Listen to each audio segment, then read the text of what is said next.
زبولو تعزيا خوينو حليفولو أبتعلت عشل بشاشات تزاربهم سمع كل يخيبو بزحات نتي تمال زولو رسعو قال قبل السمع ويم كيبومو بزحات عنكسات صحيفه مولو تنتناو زينا سريحه مولو كوتا فوكس انت غلابات بحرياتون ملاقص خويني يقني وري بوليتيكانيا نامن زلكه امناي فيسبوك غصو نابي بلك عزغلص حساب اسفير نو حاسوت قطفت فخرا زملؤنا يلو مناي ابي احمد ناي بيت مخرو وعلو كم تلمود حدش نغر اينبرون يبلمو بوشتو فرحتن سنت سلامن عسيلو خمزلو كاب كنوتاتو مرداي كالو بزعبا ايرترا زبولو اتسب كدع مخانو نزفلط زغرم ايكونن كم تام مصحف قدوس نتعجزت بايوب زغلص ام مدري نخحدت كاب ابي نلعل غيرو خغلص زخل يلن كحدت بلكع زغلصوي ابز حلفو 8 عامتات نخندي كحيدو ناي كندي وعلت رسعو زرزير كاي ودان بيرتران بعينين لاقص يلن زبلنا كوبعلي نسو نيسو زتنكف بلين عيني كم استنكف ايو ايلو زنغرنا بعلي نا ايرترا وصا غدايات كوينه ني ايرترا خما غوتلا يزبلنا بعلي ايرترا انت زيت هلو انت مغاطمنا نيرو ايلو نوعلت ايرترا ابالات بيت مخرخ تاخو زغبره نسو بعلي نيرو يبل بوليتيكانيا نامن زلقه نتي استفلالي فابريكاتات فتح وسيدو زي كالو اعني وخيدو زبولو حدش هنصا مينستر مكلخال اثيوبيا بزمرقلو زنبر غاطامي نتمدب من معراق اب سماي نزبرا زنبرا نفرت خوينات كجهارلن كبل اب تግራይ زنبرا قطباو تكالات بحفشا خبتنا يصوار مساريحيتاتن وهبت اغلغلوت ماشينات زغنلون مسفن اندستريال انجينيرينج كومبلكس كساب مقله بمخاد ملو بملو زعنوه المدا چرقا چرقن كارمن فابريكان كساب عدوا بمخاد كاب تقم وصا ازغبرو نفرتن ابررتن يوم إلو كمكحلهم انه سمعوه አባድ የውጊያ መሳሪያዎችንና የውጊያ አገልግሎት ሰጪ ማሽነሪዎችን የሚጠግንበትን የመስፍን ኢንዱስትሪያል ኢንጂነሪንግ ኮምፕሌክስ መቀሌ ድረስ በመሄድ ሙሉ በሙሉ ያወደመ ነው። የጁንታው ኃይል የተለያዩ ወታደራዊ አልባሳትን እያመረተ ለኩይ ተግባሩ ይጠቀምበት የነበረን አልማራ ጨርቃ ጨርቅና ጋርመንት ፋብሪካ አድዋ ድረስ በመሄድ ከጥቅም ውጪ ያደረጉ ናቸው። سراويت إيرترا أبزز أتنايو بدحرينا متيو يقافع سلازنا برئينا مغلقنا أطو زي مرتنا يبل إذو ندخال حسوتيو كم فنز خبرهن كله نعم مغلق المتحزو كبيد برت سكوس زنبر عبي أحمد بدحري كما قال مسوس أقواس هساون تقولو أوروبلان نفالت سديدو هساون تقولو تشفشفة عبي أحمد هتصالة سوى قلت بتعمز قرمنس مقالة اند بشاشة رجنات هالإلو زتزارن سبعي بعلو مقالة 5 فرسا مقالة كل نجار حمز من طلع إيكونوميا كتبع جزعن بوليتيكا 5 فرسو توقع تزوجوا عسو تزاروا عسو قريفو حزب تقلبيتو بتعند بتنسو مقالة كم بيخياتو خلينا يو حمتك زي فرسته جزا يكون الناس أنت لو متم قلدا أبغى من سيات شفشيفهم قبلون تسميم نزع أنا زي كونكو أزاز نايت الجلقات سراويتو لخات برهانو جولا بتولتف ملحسو ملي سلولو كذا بقى لما أكسوم لا شفشفات فسامي من نجار علنا ወጣቱ ተደራጅቶ ከዛ ካለው ኃይል ጋር ግብግብ ስለገጠመን ምንድነው እናንተ ባላችሁ መረጃ አይደለም እዛ አንደኛ ጭፍጨፋው የተባለው አይነት አይደለም ጉዳት ደርሷል ግን የተወራውን ለሚዲያ ፍጆታ የዋለው አይነት አይደለም ጋዜጠኛ አቦክሱም ጨፍጫፍ ተፈጽሚ ውዝ ባል ሐበሬታ አለሞ መንሲያት ተወዳዲቦ ማብት ቦታ ምዝነበረ ኃይል ተገራጭ ሆይኑ ዲው ንስኹም ዘለኩም ሐበሬታ አንታይ ይብሉ ጁላ አይኮነን ሐደት ጨፍጫፍ ከም ተስተባለ አይነት አይኮነን ጉዳት አጋጢሚ በተስተዘርበና ሐልክ ሚዲያ ተባይሉ በስተገልጽ አይነት ግን አይኮነን ጌጋዝ ፈጸመ ባሉ ህወሓቲ በትንዝ ሐልፍ ዝነበረ ናይ ሻዕቢያ ሰራዊት ተخص خفيتو ሙሉ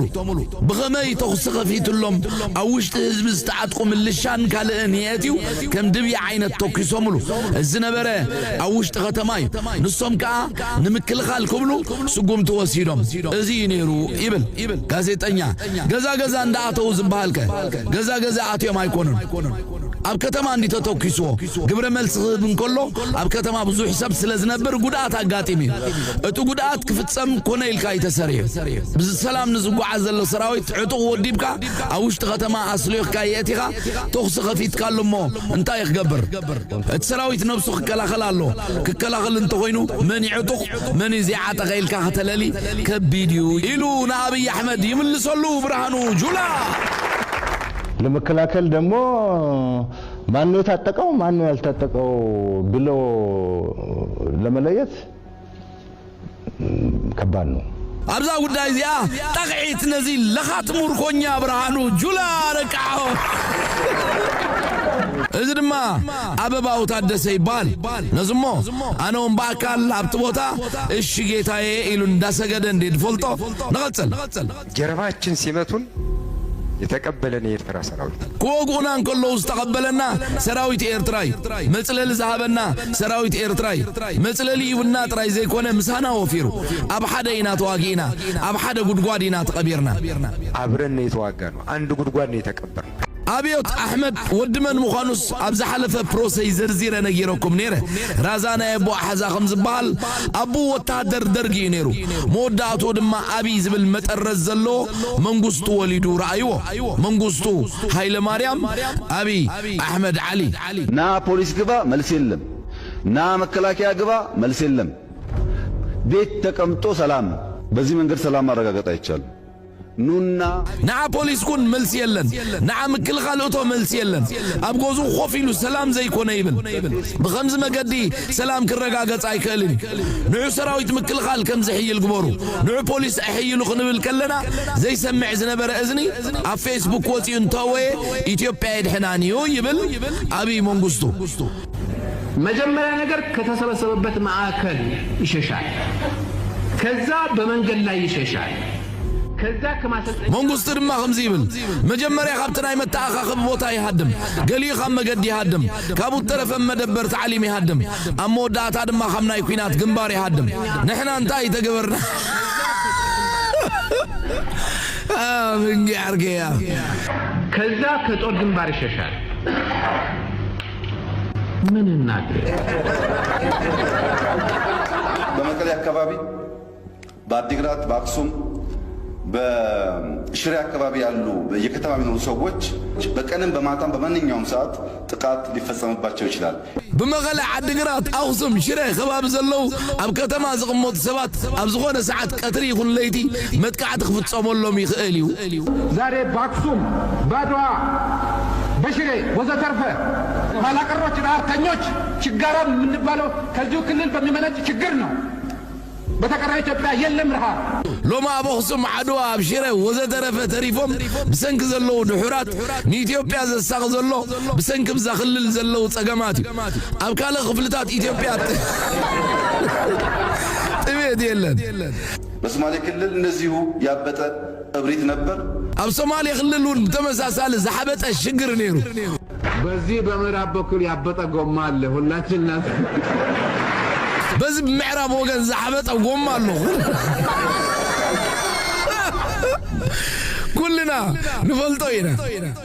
እንዳዚ ዝወዱዳ ኸይኮኑ መንጌ ኣብዚ ድማ ምስ ትራምፕ ዘናቆቶ ወልፈስፈስ ኢሉሎ ህዳሴን ካለ አንድ ብር እርዳታ ካለ አንድ ብር ብድር ያሳካ መንግስትና ህዝብ ፕሮጀክት አይሰራም ሊባልማ አይችልም ግፍ ነው ህዳሴ ግድብ ብዘይ ሓደ ብር ሓገዝን ለቃሕን ዝሰርሕ ህዝብን መንግስትን ፕሮጀክት ኣይሰርሕን ይኽበሃል የብሉን ግፍዒ ይብል አብዮት አሕመድ ዓሊ ኢትዮጵያ ለማኒት ሃገርያ ንሕና ለመንቲ ኢና ኣነ ናይ ምልማን ፍሉይ ተውቦን ክእለትን ልምድን ኣለን ንኽብል እዝንና ዘጽመመና አብዮት አሕመድ ጥፋኢልዎ አሜሪካ ዝሃበትና ገንዘብ የለን ይሉሎ ትራምፕ ድብሎ ድማ ስምዕዎ Ethiopia that stops the flow. You know who paid for the dam? The United States of America. It's the biggest dam, I think, in the world. We have done that. We financed it, this country. حجرما ناب حزب ኢትዮጵያ መልእኽታት አለኒ ምስቦት ትንተና ናይ ፕሮፌሰር ሐሰን ከገድፈኩም ሞላው ኢትዮጵያኖች ማወቅ ያለባቸው አሰብ ብሎ የሚዘፈነው ዘፈን ለኢትዮጵያም አይደለም ይሄ ሰውዬ የሚሰራው ተቀጥሮም እንትን ያለው ለኢማራቶች ነው። ኢትዮጵያውያን ክንፈልጦ ዘለና ዓሰብ እንዳበልካ ዝድረፍ ዘሎ ደርፊ ንጥቕሚ ኢትዮጵያውያን ተባሂሉ ይኮነን አቢ ናይ ኢማራት ዕሱብ ስለዝኾነ ንኢማራት ይሉ ዝገብሮ ዘሎ እዩ ክዕወት ድማ ይክእልን እዩ ኣብ መንጎ ህዝብታት ቅሬታ ውግእን ዕግርግርን ናፈጠረ ክነብር ዝደሊ ድኹምን ፀቢባት ተሓሳስባ ዝውንንን ሰብዩ ሃገርና ዝመርሓ ዘሎ ኣብዚ ከባቢ ዝንነብር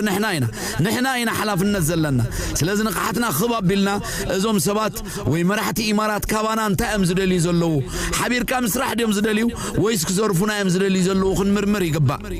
ካብ ናይ ወደብ ጉዳይ ወፃኢ ካልኣይ ቀንዲ ጉዳይ ኢማራት ኣብ ኢትዮጵያ ስርቂ ወርቂ